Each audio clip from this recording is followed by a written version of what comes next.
Well, class, welcome back. This is chapter 6 and 11, and we're here today in the Needham Cemetery at the final resting place of Mr. William Carter. Mr. Carter founded the Carter Baby Clothes Company back in the 1800s. He lived from 1830 to 1918. The company was then run by his family until just a few decades ago, at which time it was purchased and it moved out of town. The reason that I'm here, though, is because of the efforts Mr. Carter made in terms of running an ethical company, and I want to discuss those with you in the context of what we as managers today in the 21st century can learn from a gentleman who founded his company in the 19th. Now, the question that really we're addressing here with this lecture is, how do we lead people to be ethical? And the reason that we're asking that question is simple. Is long after we're gone, our companies will still be around. And it's the seeds that we plant today as ethical managers that are critical to the long-term success of our companies. Mr. Carter, his family, ran a very ethical company. We'll be discussing that in the next few minutes. And they were able to run a company and establish a company that through the Depression, through numerous cycles of business, ups and downs, were able to survive. So what do ethical leaders do? What can we learn from Mr. Carter here? Well, the first thing is they manage constructively. In other words, they're not demeaning, they don't demoralize, they lift everybody up. Mr. Carter was very big into that. He empowered his people as part of that effort. Part of that empowerment was to say the following. He would have his own employees take the clothing home that they were manufacturing, try it out on their own children, and then come back and tell them what was right and what was wrong.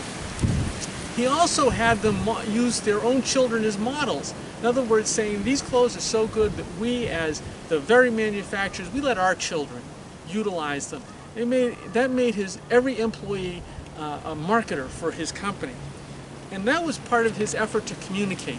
He wanted to communicate that Carter's clothes were the best clothes for babies. And so when he had his employees go out, they always had Carter's clothes on their children. He had an outlet store. He was one of the first people to have an outlet store. He had it here in Needham. And what he did was he took all the clothes that maybe weren't up to the spec, there were errors in them, defects, whatever, and he sold them at a cut rate, just like as we see now in all the outlet stores. But what he wanted was everybody in the area to be wearing Carter's clothes. That was how he communicated. That was how he established his vision. And going forward, that was how he established a very supportive environment.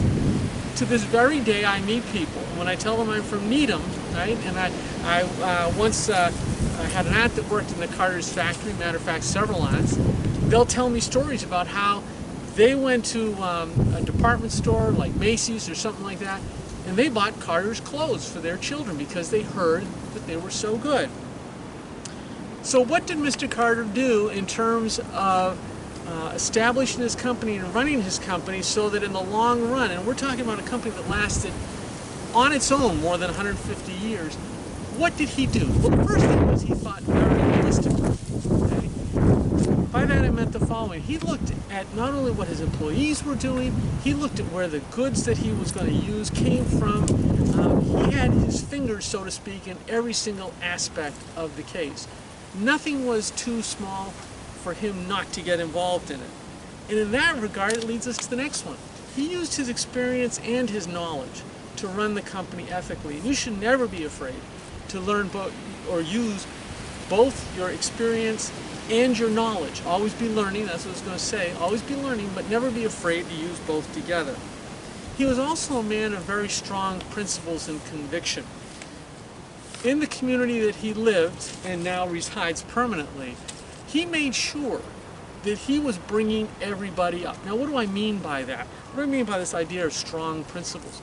Mr. Carter gave both money and land for the establishment of the Needham Public Library.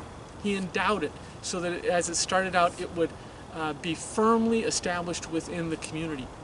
He provided funds for support. There was no Social Security back in the 1800s, early 1900s. He provided support for families. And when the Depression hit, and he himself had problems paying bills, he made sure that other people got what money he had. He truly put himself and his employees before himself. and considered what was the community he was working with. He was not just in the community, he was of the community. And that's what I mean when you say somebody has strong principles. They're very consistent in what they say. They're consistent in what they do. He was also a man and his family who anticipated problems and thus were able to react to them before they became significant. And what do I mean by that? Let me give you an example. His company started in the 1800s but had to weather the Depression. He could see that coming. He adapted his company to it, reducing his inventories and building close to the railhead so that his transportation would be at a minimum. He knew how to get folks to work in the factories and things like that. He very much anticipated the problems, and he taught that to all of his family going forward so that over the decades the company was able to survive. And finally, there was this idea that I put in the PowerPoint presentation of modeling organizational values. In other words, he walked the walk and he didn't just talk the talk. In other words, this is a gentleman who, when he saw that there was a problem that had to be fixed, he became part of the community to fix it. He didn't just stand by. He knew he had abilities, he knew he had capabilities, and he used both. And that's why he became such a large member of the community, and why he even chose to stay here in debt. He could have gone anywhere. When you think about it, this is a very, very rich man. He chose to stay here in Needham, and his entire family. And when we're done, I'll take the camera off and I'll walk around. There are some 6 gravestone markers, 6 families, Carter families, that are buried here. I would count more than 30 people, all Carters, who chose to make Needham their home, not just for their business, but for their very existence. So, just like Mr. Carter, as we go forward and we're trying to train others to be ethical, what do we have to do? What are we trying to do with our business? Let's think about that for a second. The first thing was, you have to establish a goal. Now, for Mr. Carter, he wanted to make the very best in baby clothes. That was his goal. It was a good goal. And he tested that goal, like I said, every single opportunity. But you have to ask yourself, what's the goal? Is it an ethical goal? Is it a goal that we can achieve? Next, you have to realize you're maximizing the self-interest. Let's be realistic, okay? We're all in this to make money. That's why we're here, okay? Businesses are not altruistic, okay? And as a result of that, we have to be able to know and appreciate that there are limits to self-interest. We have to be sensitive to that. That gets you to the next point. You want to achieve the greatest good for the greatest number of people. That goes back to self-interest. In other words, we know we're going to make money, but let's not all have it be in one person. Like Mr. Carter, he took the money he made, and what did he do with it? He put it into the community, into a public library, into community events, into community areas. Okay? Long after Mr. Carter is gone, his portrait still hangs in the Needham Public Library in a revered place with a notation that it was he who established the library that is now free to all. You have to have good intentions, that goes without saying. You have to be thoughtful, thinking through what you're doing. You don't want to be a person that just reacts to things as going along. You want to be mature, good, and appropriate. But let's think about those words. What is maturity? We all know that businesses go through a cycle of beginning and growing and eventually getting old and then going on from there. Okay, so that's a form of maturity. Another form of maturity is to think about what you're doing. What is goodness? We've discussed this a lot, but let's think about that. Goodness has many different ramifications to it and many different requirements to it. It's not just being kind or altruistic, it's being consistent, we spoke about, and appropriate. In every situation that is presented to you, like I said in class, what you want to always think about is, am I acting in a fashion that is both ethical and appropriate for the situation, given the station of life that I'm at? Because remember, you're going to be interacting with people of a variety of levels, up and down, from the guy that is just starting out and maybe a janitor to another fellow CEO. And for each level, you have to relate to those people. That's part of ethics. It isn't to walk by somebody and they're invisible to you. An ethical person, an ethical leader, knows everybody in his company, I would submit, knows what they do, appreciates what they do and gives them credit for what they do.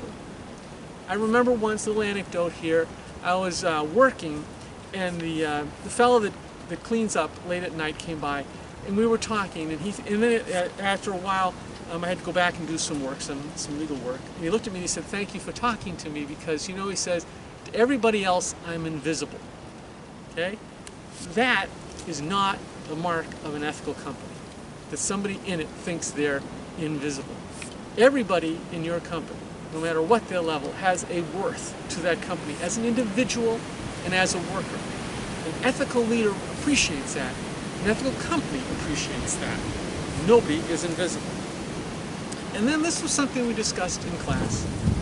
You want to establish within your company, so that it lasts a long time, the concept of fairness. What does fairness mean? Let us think about what Mr. Carter saw as fair. Fairness means that you treat everybody the same when you're doing deals. You don't talk to one person one way, and then when the same person comes up with the same problem, you talk to them a different way. Everybody gets the same treatment. Mr. Carter didn't look on people differently just because maybe they came from Needham Center, which Needham was very, shall we say, ethnically split. Okay, up in the center, there might have been more British heritage people, and then in the Heights, it was more Eastern European. Okay, but what he did was he treated everybody the same, no matter what their station in life. He was fair to them all. Okay, and that's very, very important. And that's something that you have to also carry forward as you talk to people and as you deal with them. Because I think, as we talked in class, if it comes out that you're treating the same people different ways, well, then they're going to start talking to each other among themselves, and they're going to start treating you differently. And that's something that's not just positive for your company. Now, the last thing that I want to discuss is this. As I'm standing here in front of you, I'm in my workout clothes. You may say, why am I here in my workout clothes? I'm here because I want you to remember one thing. It's very, very hard always to be ethical. It's like working out. You got to go to the gym every day if you want to stay healthy. If you want to stay ethical, every day you have to go to that gym, that ethics gym, and work on it, because it's not something that comes easy. There's always an easier road, or as Robert Frost would say, there is always the road that is less traveled. That's the ethical road. That's the hard road. And that's the one we always want you to go down. But just like me, I'm here now, coming back from the gym. You have to go to the ethics gym every single day, and you have to say to yourself, am I doing what's right? Not just for me, because that's what this conversation is about today, is not just about you. It's about your company and about the heritage that you leave behind. Now, as I close out this part of the discussion, this on chapters 6 and 11, what I'm going to do is just pan the camera around. I want you to get an idea of just how enmeshed into the community the family was. I know it's a cemetery, but you get an idea just how deeply these folks were involved in in this community, regardless of their station in life. Okay, and they were some of the wealthiest families in the town. They truly were a part of in the community. And so as we close out for the last 20 or 30 seconds, we'll just pan around. You can see the different members of the family. We'll see as soon as we discuss the next chapter. Thank you very much, and have a good day.